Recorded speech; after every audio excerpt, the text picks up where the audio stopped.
నమ్రతగా ఉండాల్సిన అవసరం, నమ్రత వాస్తవికత రెండు కావాలి ఆయనకు. సరే, ఏబి వెంకటేశ్వరరావు గారు కులాల కామెంట్స్ ఎలా చూడాలి? ఏంటి ఏపీలో మళ్ళీ కుల రాజకీయాలు ఈటెక్కిస్తున్నాయా? మీరు మళ్ళీ అంటున్నారు అంటే కులాల కుటిల కుడ్యాలలో, మతాల మాయదుర్గాలలో బందీగా ఉన్నవాడా, బలహీన మానవుడా అని మా మిత్రుడు బాబురావుని ఎంపీగా చేశాడు. అతని కాలేజీ రోజుల్లో వాళ్ళ మెడికల్ కాలేజ్ మ్యాగజైన్లో కవిత రాశాడు. కులాల కుటిల కుడ్యాలలో, మతాల మాయ దుర్గాల్లో బందీగా ఉన్నారు మనుషులు. మీడియం బాబురావు అంటే ఎస్ఎఫ్ఐలో ఆయన అధ్యక్షుడు, నేను అధ్యక్షుడు, ఆయన సెక్రటరీ. చాలా ఇది వచ్చిన వ్యక్తి. తర్వాత నేను దాన్ని పాటగా మార్చి ఆయన గేయంగా రాస్తే ఇంతగా ఆ వాక్యం నాకు చాలా ఇష్టం. కులాల కుటిల కుడ్యాలలో, మతాల మాయ దుర్గాలలో బందీగా ఉన్నవాడా, బలహీన మానవుడా అన్నట్టుగా ఈ బలహీనతలను ఆస్కారం చేసుకోవడానికి చేసే చర్చలు తప్ప ఈ కులాలు ఏ కులమని నన్ను నివరములు అడిగితే ఏమని చెప్పుదు లోకులకు పలుగాకులకు అన్నవాడు వీరబ్రహ్మం. కాబట్టి ఈ కులాల గొడవ ఏంటో, ఉరివి వారికి నెల నొక్క కంచము పెట్టి పొత్తు గుడిపి కులము పొలియజేసి తలను చేయి పెట్టి తగనమ్మ చెప్పరో విశ్వదాభిరామ వినురవేమ, ఎప్పటి మాటలు ఇవన్నీ. మరి ఏబి వెంకటేశ్వరరావు గారికి ఇప్పుడు హఠాత్తుగా మొత్తం సర్వీస్ అంతా అయిపోయిన తర్వాత కులాల పేర్లు వాడు అని కూడా అన్నాడు ఆయన మాజీ ముఖ్యమంత్రిని చాలా సూటిగా. మొదటిసారి ఏమన్నా పొరపాటు ఏమంటే అంటే అనొచ్చు, నాకేం అభ్యంతరం లేదు, జగన్ వాడు కాదు ఇంకేదన్నా అనుకోండి.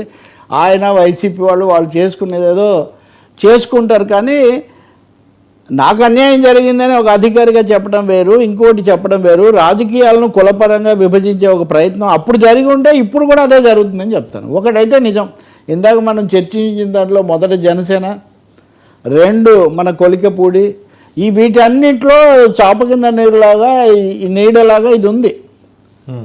కనిపించని నీడలాగా కులం నీడ చాలా దట్టంగా విస్తరిస్తుంది ఆంధ్రప్రదేశ్లో. ఎందుకు కులం అని అంటున్నారు తెలీదు. నేను మొన్న బుక్ ఎగ్జిబిషన్కు విజయవాడకు పోయినప్పుడు కూడా నాకంటే ముందు వీరి కార్యక్రమమే జరుగుతుంది.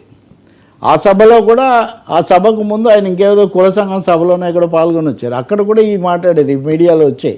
ఈ మధ్య తరచూ ఆయన పేరుతో ఇవన్నీ వస్తున్నాయి. నేను వ్యక్తిగతంగా ఆయన విమర్శించట్లేదు, కానీ అవసరం లేదు. కానీ ఈ కులం కోణంలో దీన్ని తీసుకొని రావడం, జగన్మోహన్ రెడ్డి ఉన్నప్పుడు పోలీస్ అధికారులందరినీ వాళ్ళనే నియమించారని ఆయన ఒక జాబితా ఇచ్చాడు. అప్పుడు తెలుగుదేశం వాళ్ళు మీరు అందరూ రెడ్లనే నియమించారని వాళ్ళు ఒక జాబితా ఇచ్చేవాళ్ళు. రాజకీయాల కోసం కులాన్ని పైకి తేవటము మాత్రం చాలా పొరపాటు. ఇప్పుడు చంద్రబాబు వచ్చినా మన కులానికి ఏం మేలు జరగట్లేదు అనే ఒక వాదన కూడా చాలా బలంగా బయలుదేరింది. నిజంగా చెప్పాలంటే చంద్రబాబుకు ఈ కులాభిమానం అనేది అనుకూలంగా మారుతుందా, లేకపోతే అదే ఒక సవాల్గా తయారవుతుందా అని కూడా ఒక సమస్యగా ఉంది. పవన్ కళ్యాణ్ కూడా అదే సమస్య. దీని అందరినీ ఎప్పుడైతే మనం కులాన్ని ఒక ఆయుధంగా, అస్త్రంగా, వ్యూహంగా మార్చుకుంటామో అది బెడిసి కొడుతుంది. ఎవరు కులాల వారీగా పనిచేయలేరు. ప్రజాస్వామ్యంలో కుల మతాలకు అతీతంగా విశాలంగా రాజ్యాంగబద్ధంగా పనిచేయాలి తప్ప అనుకున్నా కానీ ఏం చేశారు జగన్మోహన్ రెడ్డి? చివరి రోజు నియమించకుండా వెళ్ళిపోగలిగాడా? ఏబి వెంకటేశ్వరరావుని ఇప్పుడు ఆయన అన్నారు కదా, ఆయన ఉదయం ప్రమాణ వాడు ఆయన అనలేదు, ఆయన వాడు ఉదయం ప్రమాణ స్వీకారం చేస్తే సాయంత్రం నా మీద చర్య తీసుకున్నారు అని అన్నారు. కానీ మీరు మధ్యాహ్నం పదవి విరమణ చేశారు కదా, మధ్యాహ్నం పదవి విరమణ చేస్తే దానికంటే 2 గంటల ముందు పదవిలో మళ్ళీ తీసుకున్నారు. మీరు అంటే రాజ్యాంగం ఒకటి ఉంటుందండి, ఎవరికి ఏ కులం మీద ఎంత ఉన్నా అది ఒక పరిధి మించి వాళ్ళు చేయగలిగింది వీళ్ళు చేయగలిగింది లేదు. కానీ ఎవరో ఏదో చేశారని మనం కూడా మళ్ళీ కులం గురించి మాట్లాడడం మొదలు పెడితే ఇంకా రెండు ఒకటే కదా, పెద్ద తేడా ఏముంది?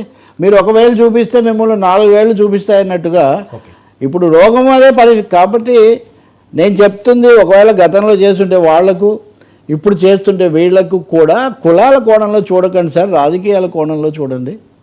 కులాల కుటిల కుడ్యాల నుంచి బలహీన